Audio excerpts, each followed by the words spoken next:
یہاں سے ہم آگے چلیں گے، اگلے سوال کی طرف یہاں سے جائیں گے۔ مومن زاہد صاحب، آپ سے سوال پوچھنا چاہتا ہوں کہ زہیب ارشد صاحب ہیں، احمدی دوست ہیں، پاکستان سے، انہوں نے سوال پوچھا ہے کہ ہر مذہب اپنی صداقت کے ثبوت پیش کرتا ہے، تو ہم یعنی ان کا کہنے کا مقصد ہے کہ ہر مذہب کے پاس ایک بے شمار ثبوت ہوتے ہیں جو پیش کر دیتے ہیں، تو ہم غیر جماعت دوستوں کو یہ کیسے بتائیں کہ کسی مذہب یا مسلک کی صداقت کا معیار کیا ہے؟ اور ہم اس سوال کے جواب سے پہلے میں یہ عرض کر دوں کہ ہم آدھے سے زیادہ پروگرام کا وقت ہمارا گزر چکا ہے۔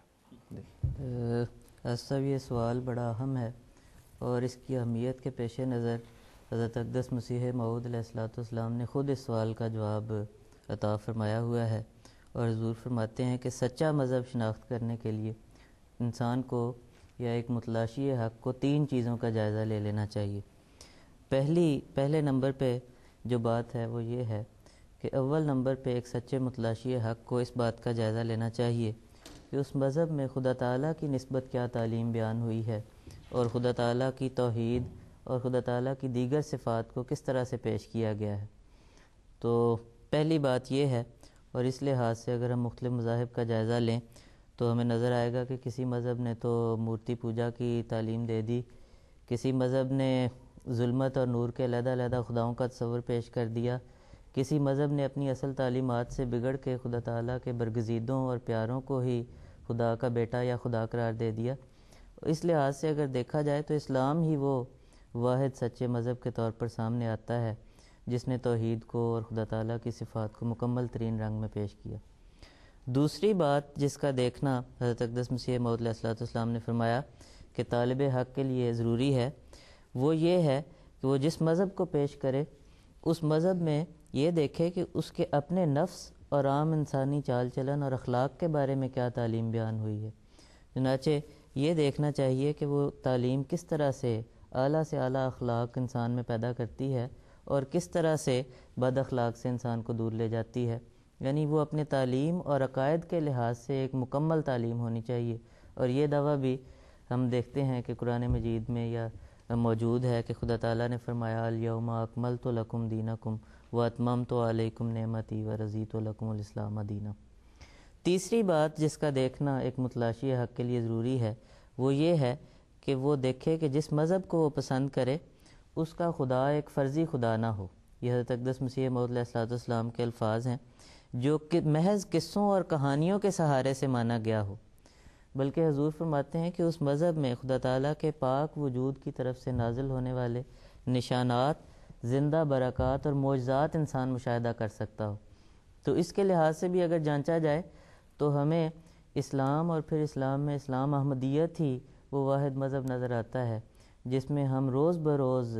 خلافت کی برکات کی وجہ سے روز بروز نازل ہونے والے خدا تعالیٰ کی تائید و نصرت کے نشانات دیکھتے ہیں اور ان کی وجہ سے اپنے ایمانوں میں ترقی پاتے ہیں۔ جزاکم اللہ۔ تو ٹھیک ہے مومن صاحب، جزاک اللہ، بہت بہت شکریہ۔ ناظرین، جس طرح کہ آپ جانتے ہیں ہمارے ساتھ آڈینس بھی تقریباً ہر پروگرام میں یہاں پہ شریک ہوتے ہیں، جامعہ احمدیہ یو کے طلباء آتے ہیں۔ مرتضیٰ، آپ کچھ پوچھنا چاہتے ہیں؟ حضرت مسیح موعود علیہ السلام کے پاک وجود پر یہ بھی اعتراض کیا جاتا ہے کہ وہ نعوذ باللہ پیر مہر علی شاہ کا مقابلہ نہ کر سکے، تو اس کا کیا جواب ہم دیتے ہیں؟ جی، اس سے پہلے کہ میں یہ سوال اپنے پینل کو پیش کروں، میں یہ بتانا چاہتا ہوں کہ یہ سوال ہمیں ایک غیر جماعت دوست نے پاکستان سے بذریعہ SMS بھیجا گزشتہ ہفتے کے دوران، پچھلے پروگرام کے بعد۔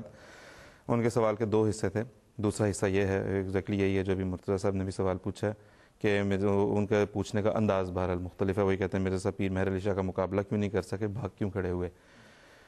پہلا جو ان کا سوال ہے وہ بھی تقریباً اسی قسم کی زبان استعمال کر کے انہوں نے پوچھا ہے حضرت مرزا صاحب کی وفات کے بارے میں کہ کہاں ہوئی، کس حالت میں ہوئی اور کیسے ہوئی، اور اس کے بارے میں بڑی انہوں نے ایسی زبان استعمال کی جو بہرحال تکلیف دہ ہے۔ یہ SMS بے نام تھا، انہوں نے اپنا نام نہیں لکھا۔ تو ایک تو یہ اس بات کا خود ایک ثبوت ہے کہ جب آدمی ایسا سوال کرے جس میں اس کو احساس ہو کہ یہ ایک شرمناک سوال ہے اور انسانیت کی سطح سے گرا ہوا سوال ہے، تو وہ اس میں بالکل تو وہ اپنا نام اس میں ظاہر کرنا پسند نہیں کرتا۔ یہ خود اس بات کی ایک ثبوت ہے۔ تو مجید عامر صاحب آپ سے میں گزارش کروں گا اس سوال کا جواب دے دیں کہ میں دوبارہ سوال دہرا دیتا ہوں کہ حضرت اقدس مسیح علیہ السلام کے بارے میں غیر جماعت دوستوں کا اعتراض یہ ہے کہ وہ پیرڈ مہر علی شاہ کا مقابلہ نہیں کر سکے، بھاگ کیوں کھڑے ہوئے؟ ایک تو ہمیں مختصراً یہ بتا دیں کہ دراصل تھا کیا، مقابلہ سے کیا یہاں پہ مراد ہے، اور ہوا کیا تھا، حقیقت کیا ہے؟ وہی میں عرض کرنے لگا تھا کہ یہ جن دوستوں نے یہ سوال بھجوایا لگتا ہے کہ اس کو اس کی بیک گراؤنڈ کا پتہ نہیں ہے، اس لیے تھوڑی سی بیک گراؤنڈ بتانی پڑے گی۔ جی، دراصل پیر مہر علی صاحب ان بعض سجادہ نشینوں میں سے جن کو حضرت مسیح موعود علیہ السلام نے 1896 میں دعوت مباہلہ کے لیے بلایا تھا۔ یہ جب 1896 میں جب حضور نے دعوت مباہلہ دی تو اس وقت ان پیر صاحب کو کچھ حضرت مسیح موعود علیہ السلام سے کسی قدر عقیدت بھی تھی، لیکن وقت گزرنے کے ساتھ ساتھ پھر یہ صوفیانہ طرز کو چھوڑ کے حضرت مسیح موعود السلام کی مخالفت کی مخالفین کی صف میں آ کھڑے ہوئے، جی، اور انہوں نے 1900 میں ایک کتاب شائع کی شمس الہدا کے نام سے۔ جی، گو بعد کے واقعات نے یہ ثابت کیا، بلکہ خود ان کے اعتراف نے بھی، کہ یہ کتاب انہوں نے نہیں لکھی تھی بلکہ کسی اور کی تصنیف تھی، انہوں نے اپنے نام سے شائع کر لی۔ گو اس کا ہمارے موضوع سے تعلق تو نہیں ہے، تاہم ایک علمی بددیانتی بہرحال ہے جو ان سے ہوئی۔ جی، تاہم تو اس کتاب میں انہوں نے حضرت مسیح ناصری علیہ السلام کے زندہ آسمان پر جانے اور ان کے حیات کا عقیدہ جو ہے وہ ثابت کرنے کی کوشش کی، اور دوسری علمی تعلیموں کے ساتھ ساتھ انہوں نے یہ بھی کہا کہ میں قرآن کریم کو بہت جانتا ہوں، قرآن شریف کے علم میرے پاس بہت ہے۔ تو حضرت مسیح موعود علیہ السلام نے ان کو اسی طرف بلایا کہ ٹھیک ہے، پھر آسان فیصلہ کا طریق جو ہے وہ یہ ہے کہ ہم قرآن کریم کو معیار بنا لیتے ہیں، جی، تو مل کے آپ تفسیر نویسی میں مقابلہ کر لیں۔ حضور نے فرمایا کہ کسی بھی صورت کی قرآن بازی کے ذریعے سے 40 آیتیں لے لیتے ہیں، اور اگر وہ صورت جو ہے وہ 40 آیات سے کم کی ہو تو پھر ساری صورت ظاہر ہوگی۔ تو حضور نے فرمایا کہ اس تفسیر نویسی میں ہم مقابلہ کرتے ہیں۔ چنانچہ حضور نے ایک اشتہار اس ضمن میں شائع فرمایا، اس کا میں چھوٹا سا اقتباس آپ کو پڑھ کے سناتا ہوں۔ حضور نے فرمایا کہ قرآن شریف سے ثابت ہے کہ جو لوگ در حقیقت خدا تعالیٰ کے برگزیدہ بندے ہوتے ہیں ان کے ساتھ 3 طور سے خدا کی شہادتیں ہوتی ہیں۔ نمبر 1، ان میں اور ان کے غیر میں ایک مابہل امتیاز رکھا جاتا ہے، اس لیے مقابلہ کے وقت بعض امور خارق عادت ان سے صادر ہوتے ہیں جو حریف مقابل سے صادر نہیں ہو سکتے، جیسا کہ آیت وَيَجْعَلْ لَكُمْ فُرْقَانًا اس کی شاہد ہے۔ دوسرا معیار حضور نے یہ بیان فرمایا کہ ان کو علوم و معارف قرآن دیے جاتے ہیں اور غیر کو وہ علم نہیں دیا جاتا، جیسا کہ آیت لا یمسہ الا المطہرون اس کی شاہد ہے۔ تیسرا حضور نے فرمایا کہ ان کی دعائیں اکثر قبول ہو جاتی ہیں اور غیر کی اس قدر نہیں ہوتی، جیسا کہ آیت ادعونی استجب لکم اس کی گواہ ہے۔ اس کے بعد حضور نے فرمایا کہ ٹھیک ہے، اگر آپ اپنے آپ کو خدا کا برگزیدہ سمجھتے ہیں اور سمجھتے ہیں کہ قرآن کریم کے علوم پر معارف پر آپ کو دسترس ہے تو تفسیر نویسی میں مقابلہ کرتے ہیں۔ حضور نے فرمایا کہ آمنے سامنے بیٹھ جاتے ہیں، آپ بھی کاغذ قلم لے کے بیٹھ جائیں، میں بھی بیٹھ جاتا ہوں، اور حضور نے فرمایا کہ 7 گھنٹے کا وقت دیا جائے گا آپ یعنی فریقین کو، اور اس کے ساتھ کوئی آپ کے سامنے کوئی کتاب نہ ہو، میرے سامنے بھی کوئی کتاب نہ ہو، بیٹھ کے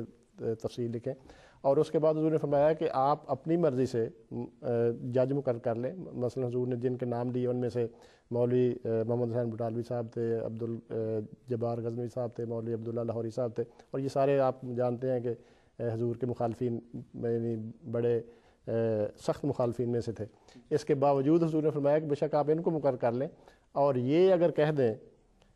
خدا تعالیٰ کی قسم کھا کے ظاہر ہے کہ آپ کی تفسیر جو ہے وہ ان معارف اور حقائق جو قرآن کریم کے ہیں ان میں میری تفسیر پہ فوقیت لے جا چکی ہے، یا یہ ظاہر کرتی ہے کہ یہ تفسیر تمہاری جو ہے وہ تائید الہی سے لکھی گئی ہے، تو میں اپنے سارے دعوی چھوڑ دوں گا، اپنی کتابیں جلا دوں گا، تمہاری بیعت کر لوں گا۔ لیکن اگر یہ ظاہر ہو، یہ ثابت ہو جائے کہ میری تفسیر جو ہے یہ قرآن کریم کے حقائق اور معارف بیان کرنے میں لاجواب ہے، اور یہ ظاہر ہو کہ میری تفسیر جو ہے وہ خدا تعالیٰ کی تائید کے ساتھ لکھی گئی ہے، اس میں تائید الہی ظاہر و باہر ہے، تو پھر آپ کو اپنے عقیدے سے توبہ کرنی پڑے گی۔ جی، تو بہرحال یہ ظاہر ہے کہ پھر مولوی صاحب کو پھر پیر میر علی صاحب کو نہ تو تفسیر نویسی میں مقابلہ کرنے کی ضرورت تھی اور نہ خدا تعالیٰ کے نزدیک آپ کی اپنی مقبولیت کے اوپر کوئی بھروسہ تھا. انہوں نے ظاہر پھر راہ فراری اختیار کرنی تھی اور کیا ہونا تھا.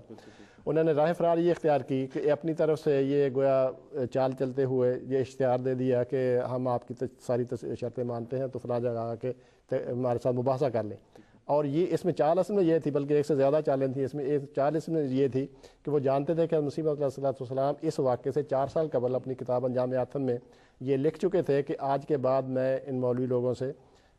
مباحثہ مناظرہ نہیں کروں گا کیونکہ اس سے نقصان زیادہ ہوتا ہے، بےہودگیاں کرتے ہیں یہ لوگ، تو اس لیے میں وہ نہیں کروں گا. اب چال ان کی یہ تھی کہ اگر حضور انکار کریں گے تو میں کہوں گا دیکھو جی مقابلہ نہیں کیا. اگر مقابلے میں آئیں گے میرے ساتھ مناظرہ کریں گے میں کہوں گا دیکھو جی پہلے وہ 4 سال پہلے اپنی کتاب میں یہ لکھ کے اور اپنے